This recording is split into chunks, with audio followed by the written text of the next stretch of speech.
दोस्तों, इस 20 से 25 मिनट की वीडियो में आपको पॉलिटिकल की फर्स्ट बुक का पूरा सिलेबस रिवीजन करवाने वाला हूँ। एकदम कहानी की तरह आपके दिमाग में बैठा दूंगा। आपको ये समझ में आ जाएगा कि जो आपकी फर्स्ट बुक है समकालीन विश्व में राजनीति, तो इसमें क्या बताया गया है, पूरी कहानी आपको डिटेल में समझ में आ जाएगी। दरअसल ये जो बुक है इसमें 1945 के बाद, जब द्वितीय विश्व युद्ध खत्म हो गया था, उसके बाद से लेकर 1990 तक की जो राजनीति है वो दिखाई गई है और उससे बाद की भी दिखाई गई है। तो शीत युद्ध से ये चैप्टर आपका स्टार्ट होता है, लेकिन शीत युद्ध आपके सिलेबस में नहीं है, इसलिए हम दो ध्रुवता से स्टार्ट करेंगे। जो जो चैप्टर आपके सिलेबस में आ रहे हैं उन सबको मैं इस वीडियो में कवर कर दूंगा, इसलिए वीडियो को एंड तक देखना, क्योंकि बहुत ज़्यादा समय लगा है इस वीडियो को बनाने में और आज मैं देखना चाहता हूं कि मेरी मेहनत का मुझे क्या सिलसिला मिलता है। इसलिए वीडियो को ज़्यादा से ज़्यादा लाइक और शेयर करें।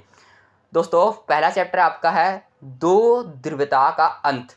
देखिए, हम सभी जानते हैं कि 1945 में द्वितीय विश्व युद्ध खत्म हुआ था, जब अमेरिका ने जापान के दो शहर नागासाकी और हिरोशिमा पर परमाणु बम गिराए थे, तो तब द्वितीय विश्व युद्ध खत्म हो गया था। उसी के बाद से शीत युद्ध स्टार्ट हुआ। किन दो देशों के बीच?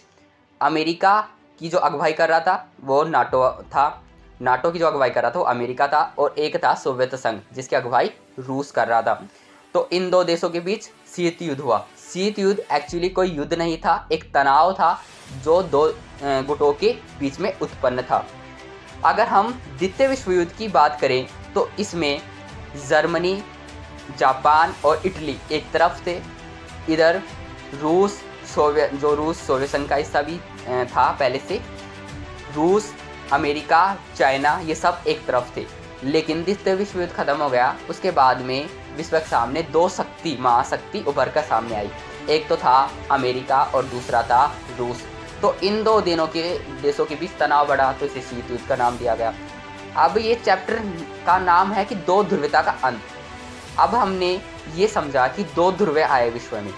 अब दो ध्रुव में से एक ध्रुव का टूटना दो ध्रुवता का अंत कहलाता है। जब सोवियत संघ का विघटन बर्लिन की दीवार टूटने के बाद हो गया, यानी कि बर्लिन की दीवार 1989 में टूट गई थी, जो कि शीत युद्ध का सबसे बड़ा प्रतीक थी, और सोवियत संघ का विघटन 1991 में हुआ था। तो 1991 में जब सोवियत संघ टूट गया तो पूरे विश्व में केवल एक ध्रुव बचा, जो कि अमेरिका था। इसलिए ये चैप्टर का नाम पड़ा है दो ध्रुवता का अंत।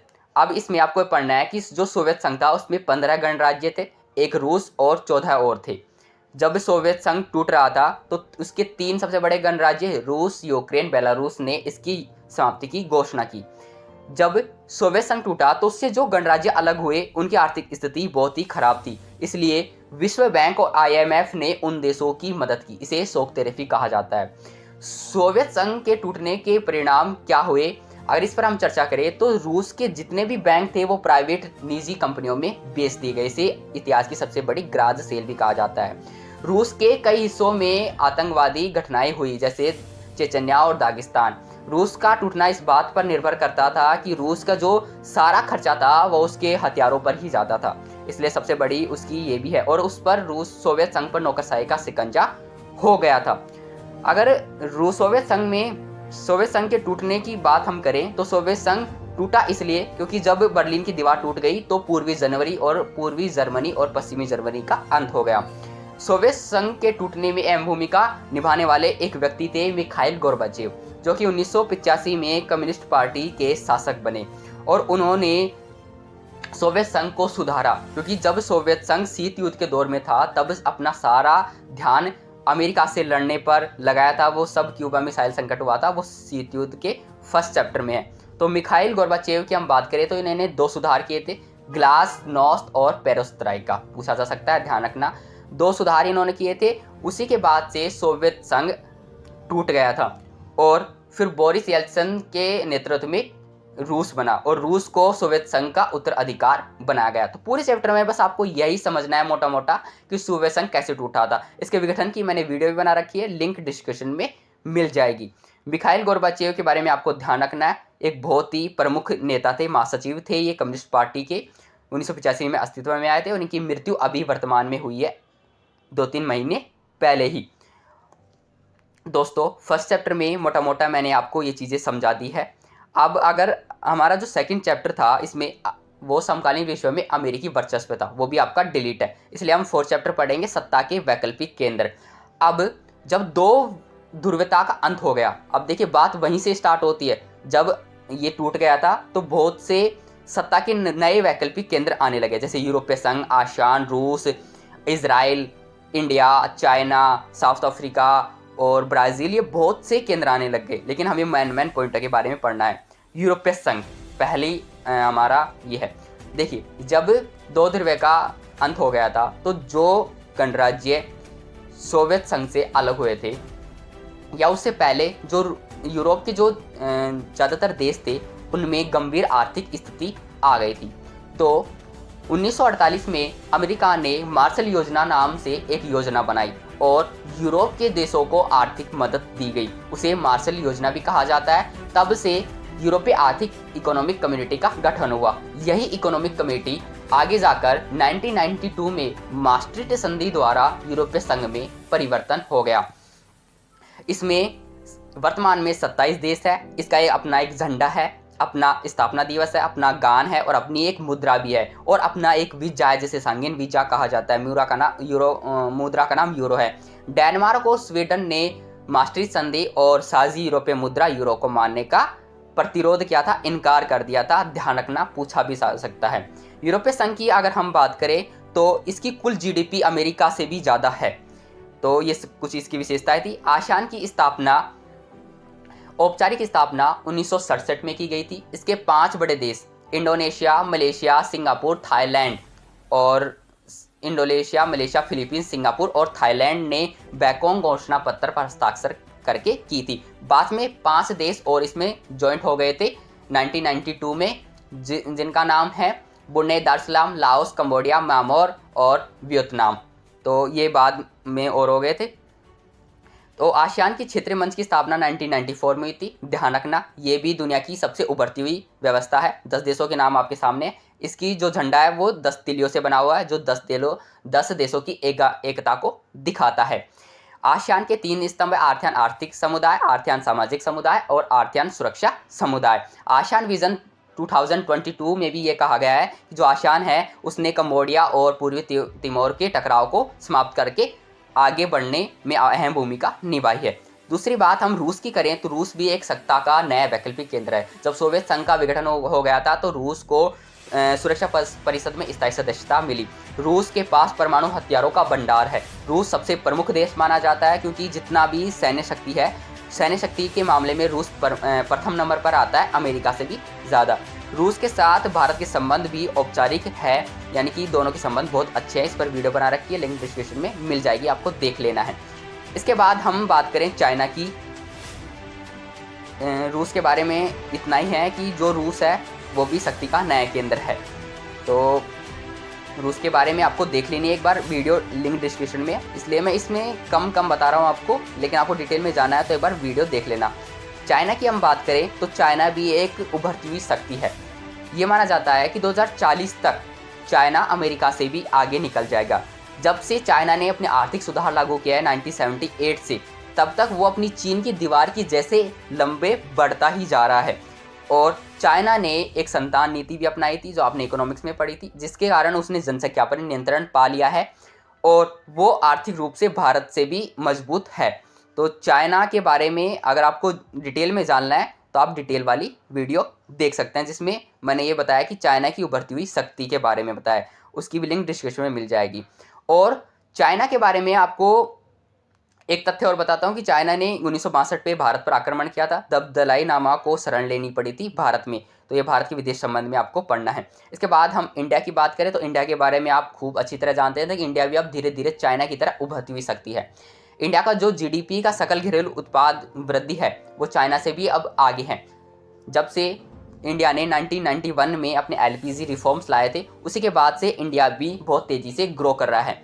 इंडिया सांस्कृतिक और आर्थिक रूप से एक है और भारत ने अपने आप को आत्मनिर्भर बनाने की कोशिश की है, यानी कि बाहर के जो सामान हैं उनका निष्कासन किया है और अपने ही इंडिया में सामान बनाने का प्रावधान किया है, क्योंकि हमारे ज़्यादातर जो व्यापार होता था वो अमेरिका और चाइना से होता था, इसलिए चाइना के सामानों पर प्रतिबंध लगाना ये हमारा प्रथम उद्देश्य रहा है। इसके बाद इजराइल की बात करें तो एक छोटा सा यहूदी देश जिसकी स्थापना 1950 में हुई थी, ये फिलिस्तीन में इसने अपनी एक जगह बनाई है। इसके बारे में डिटेल में जाना है तो कमेंट की डिस्क्रिप्शन की वीडियो देखिए।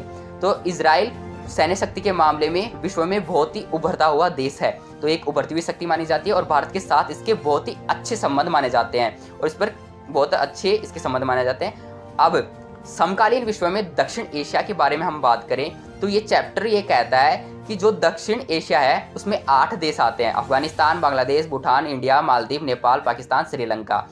इन देशों को सार्क भी कहा जाता है, south Asian association for regional cooperation. इसकी स्थापना 1985 में हुई थी, ढाका में इसकी स्थापना हुई थी। इसका हेडक्वार्टर नेपाल में है। लेकिन अब सार्क ज़्यादा महत्व नहीं रखता है, क्योंकि 1985 से लेकर 2015 तक इसकी बैठकें होती रही। लेकिन 2016 में जब पाकिस्तान ने भारत के उरी पर हमला किया, जब जम्मू कश्मीर उरी है उस पर हमला किया था, उसके बाद 2019 में इसकी बैठक होनी थी, लेकिन वो बैठक नहीं की गई है।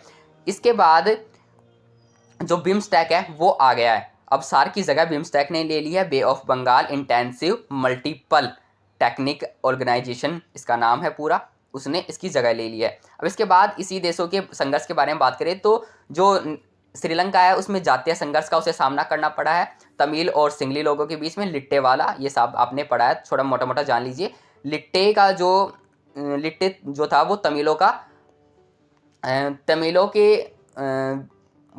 तमिलों का समर्थन करता था लिट्टे, और लिट्टे का पूरा नाम है liberation tiger of Tamil Eelam. इसके जो नेतृत्व कर रहा था वो क्या है उसका नाम, वेलु पिल्लई प्रभाकरण। तो ये चीज़ें आपको ध्यान रखनी है। इसी ने आगे जाकर राजीव गांधी की मृत्यु की थी 1991 में। तो श्रीलंका को जातीय संघर्ष का सामना करना पड़ा है, क्योंकि पहले हमारे जो तमिल लोग थे वो श्रीलंका में जाकर बस गए थे, इसलिए। इसके बाद हम पाकिस्तान की बात करें तो पाकिस्तान में कभी सेना का शासन रहा है, कभी लोकतंत्र का शासन रहा है। यहाँ पर ज़्यादा वक्त सेना का शासन ही रहा है। पहले अयूब खान ने सेना का शासन संभाला था, फिर उसके बाद जनरल याहिया खान ने, फिर उसके बाद बेनजीर भुट्टो, और ऐसे शासन आगे चलता गया। अभी फिलहाल वहाँ पर शहबाज शरीफ की सरकार है, जो कि लोकतंत्र सरकार है। यहाँ पर सरकार की स्थायी नहीं रह पाने के बहुत से कारण हैं। यहाँ पर धर्मगुरु, अभिजनों, भूस्वामी, अभिवर्गों का यहाँ पर सामाजिक दबदबा है, और बाहर से भी कोई सहायता नहीं मिलती, क्योंकि अमेरिका जैसे देश यहाँ पर सैन्य ताकत को मजबूत करने पर ही जोर देते हैं, इसलिए पाकिस्तान में लोकतंत्र कभी स्थापित हो ही नहीं पाया। इसके बाद नेपाल की हम बात करें तो नेपाल में भी आज तक 5 बार संविधान बन चुका है। 2006 में यहाँ पर संविधान को स्वीकारा गया। वर्तमान में नेपाल में नेपाली कांग्रेस पार्टी की सरकार है, जिसके प्रधानमंत्री पुष्प कमल दहल प्रचंड है। तो नेपाल में भी लोकतंत्र कम स्थापित है, यहाँ पर संवैधानिक लोकतंत्र है, यानी कि कभी राजा का शासन हो जाता है तो कभी लोकतंत्र का शासन है। उसके बाद 6 चैप्टर हम यूएनओ की बात करें तो यूनाइटेड नेशन ऑर्गेनाइजेशन की स्थापना 1945 में हुई थी, 24 अक्टूबर 1945। इससे पहले प्रथम विश्व युद्ध खत्म हुआ था, तो उसके बाद 1920 में लीग ऑफ नेशन की स्थापना की। उसका मकसद था कि द्वितीय विश्व युद्ध को ना होने दे, लेकिन द्वितीय विश्व युद्ध उसके बावजूद भी हो गया। इसलिए 1945 में जब द्वितीय विश्व युद्ध खत्म हुआ तब अमेरिका और उसके सदस्य देश 51 सदस्यों के द्वारा एक चार्टर पर हस्ताक्षर किया गया, जिससे यूएनओ की स्थापना हुई। इसके 6 प्रमुख अंग है। महासभा, जिसे जनरल असेंबली कहा जाता है, इसमें 193 सदस्य हैं। सुरक्षा परिषद, जिसे पुलिसमैन कहा जाता है। अंतर्राष्ट्रीय न्यायालय हो गया, सामाजिक आर्थिक परिषद हो गया, और न्यायिकता परिषद हो गया, और आर्थिक सामाजिक परिषद। ऐसे इसके 6 अंग हैं। इनके नाम आपको ध्यान रखने हैं, पूछा भी जा सकता है। तो जो यूएनओ है इसका हेडक्वार्टर वाशिंगटन उसमें न्यूयॉर्क में है। और यूएनओ और भारत, यानी कि यूएनओ में भारत क्या कहना चाहता है, कि भारत क्या प्रावधान रखना चाहता है। तो भारत के प्रधानमंत्री ने हमेशा से कहा है कि यूएनओ में सुधार होने चाहिए, क्योंकि जो यूएनओ की सुरक्षा परिषद है उसमें 5 स्थायी सदस्य हैं। जब से यूएनओ बनाया तब से आज तक 5 स्थायी सदस्य हैं। उसे और बढ़ाना चाहिए। 5 स्थायी सदस्यों के नाम है रूस, अमेरिका, ब्रिटेन, फ्रांस और चाइना। तो भारत चाहता है कि भारत को भी स्थायी सदस्य मिले। भारत प्रावधान करता है कि भारत सबसे बड़ा लोकतांत्रिक देश है, भारत की जनसंख्या विश्व में दूसरे स्थान पर है, भारत पर्यावरण मामलों में सबसे आगे है, और सैन्य बजट भी देता है, और शांति सेना भी हमेशा भेजने के लिए तत्पर रहता है। तो भारत अपने बहुत से कारण रखता है कि उसे भी स्थायी सदस्यता मिलनी चाहिए। और दूसरा, अस्थायी सदस्यों में भी वृद्धि नहीं की गई है, तो भारत यही प्रावधान रखता है कि उनमें सुधार होने चाहिए। लेकिन जब जब भारत ये प्रस्ताव रखता है तो जो चीन है वो अपनी वीटो पावर लगा देता है, क्योंकि जो 5 देश है उनके पास वीटो पावर है, तो वो पांचों के 5 देश सहमत होंगे तभी भारत को वीटो पावर मिल पाएगी। चाइना ये कहता है कि भारत जब तक एनपीटी पर हस्ताक्षर नहीं करता तो तब तक उसे ये स्थायी सदस्यता नहीं मिलेगी। इसके बाद हम समकालीन विश्व में सुरक्षा देखें तो दोस्तों, सुरक्षा का मतलब है किसी खतरे से बचने का उपाय। तो यहाँ पर 2 तरह की सुरक्षा बताई गई है, पारंपरिक सुरक्षा, अपारंपरिक सुरक्षा। पारंपरिक सुरक्षा में किसी युद्ध से बचने की आशंका जताई जाती है। ये भी 2 तरह की होती है, आंतरिक सुरक्षा और बाहरी सुरक्षा। आंतरिक सुरक्षा जब आंतरिक संघर्ष हो किसी देश के बीच, बाहरी सुरक्षा जब किसी दूसरे देश से खतरा हो। अपारंपरिक सुरक्षा में जैसे कोई प्राकृतिक खतरा हो, कोई महामारी का खतरा हो, कोई आपदा का खतरा हो, या कोई आतंकवाद का खतरा हो, निर्धनता, ये सारी चीज़ अपारंपरिक में आती है। तो 2 तरह का आपको ध्यान रखना है, पारंपरिक सुरक्षा और अपारंपरिक सुरक्षा। पारंपरिक सुरक्षा में हमें विश्व के जितने भी युद्ध है उनसे बचाव की उपाय दिखाया जाता है। इसमें ये कहा जाता है, 3 शब्द आते हैं। विश्व के जो देश है उनसे बचने के लिए अवरोध, शक्ति संतुलन और सामूहिक सुरक्षा। अवरोध यानी कि युद्ध की आशंका को रोकना, शक्ति संतुलन यानी कि दूसरे देशों के बराबर अपनी शक्ति को करना ताकि युद्ध की आशंका को कम होना, गठबंधन बना के आगे चलना ताकि गठबंधन अगर बने रहेंगे तो युद्ध की आशंका कम हो जाएगी। और आगे सामूहिक सुरक्षा क्या, यानी सभी मिलजुल कर सुरक्षा करें, अपनी सहयोगमूलक सुरक्षा भी उसे कहा जाता है। तो ये सब पारंपरिक सुरक्षा से बचने के उपाय हैं।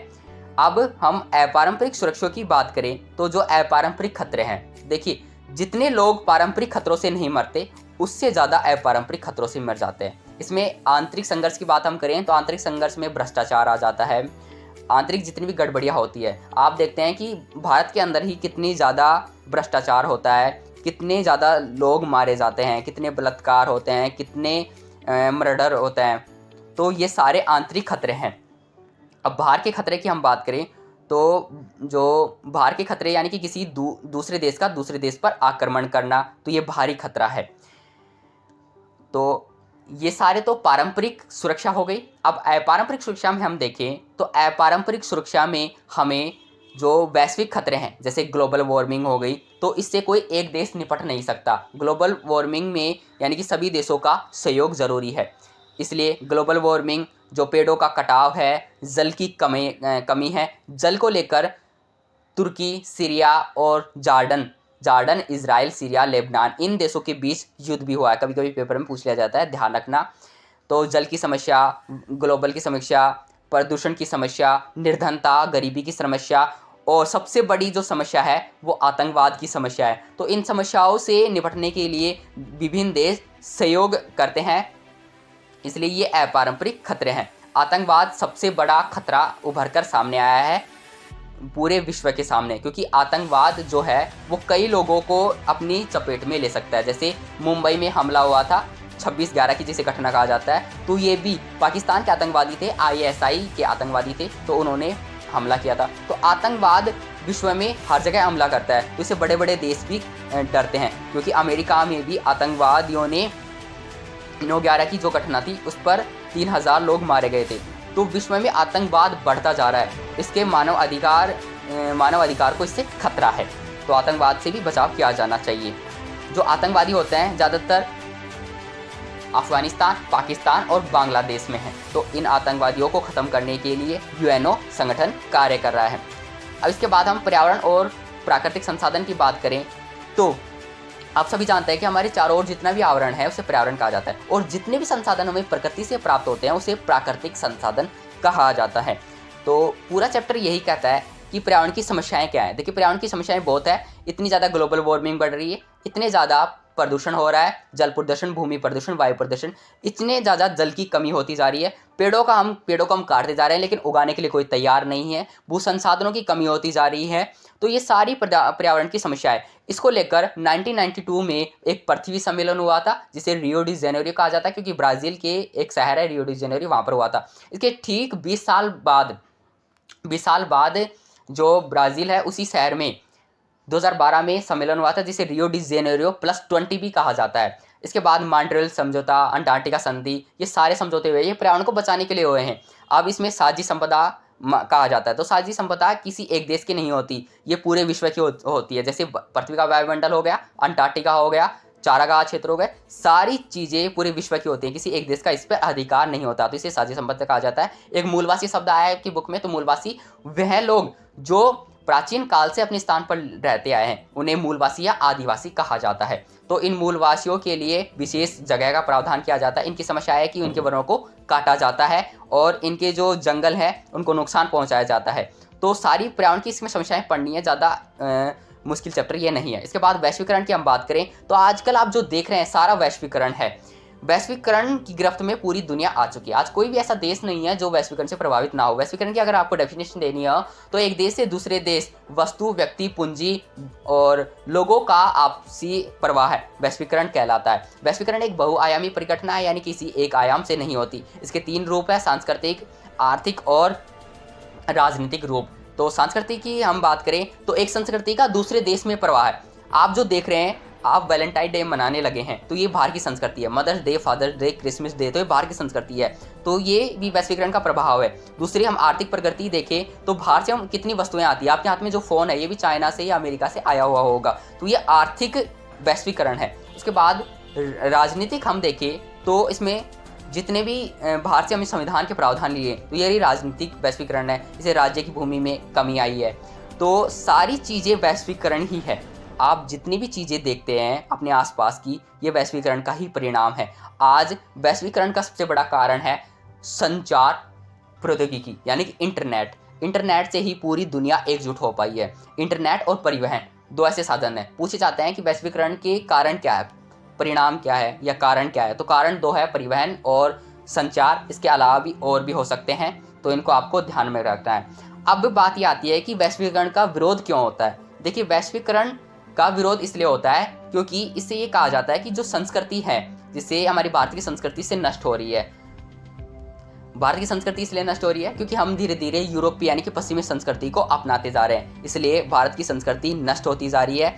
और धीरे धीरे जो हमारे व्यापार करने के तरीके हैं उसमें बदलाव आ रहा है। अब वर्क फ्रॉम होम हम करने लगे हैं। अब ज़्यादातर जो लोग हैं वो बाहर जाकर मेहनत करना ही नहीं चाहते, सारा कार्य घर से करना चाहते हैं। तो ये भी संस्कृति, बाहर की संस्कृति का प्रभाव है, वैश्वीकरण का प्रभाव है। हमारा पहनावा बदल गया है, हमारे खान पान का तरीका बदल गया है और आजकल पूरे विश्व में लालच बढ़ गया है, तो ये भी वैश्वीकरण का प्रभाव है। इंटरनेट पर हम सारी चीज़ें देखते हैं तो इससे उग्रवादी आतंकवाद बढ़ता है, तो ये इसका एक नकारात्मक पॉइंट हो जाता है, इसलिए वैश्वीकरण का विरोध होता है।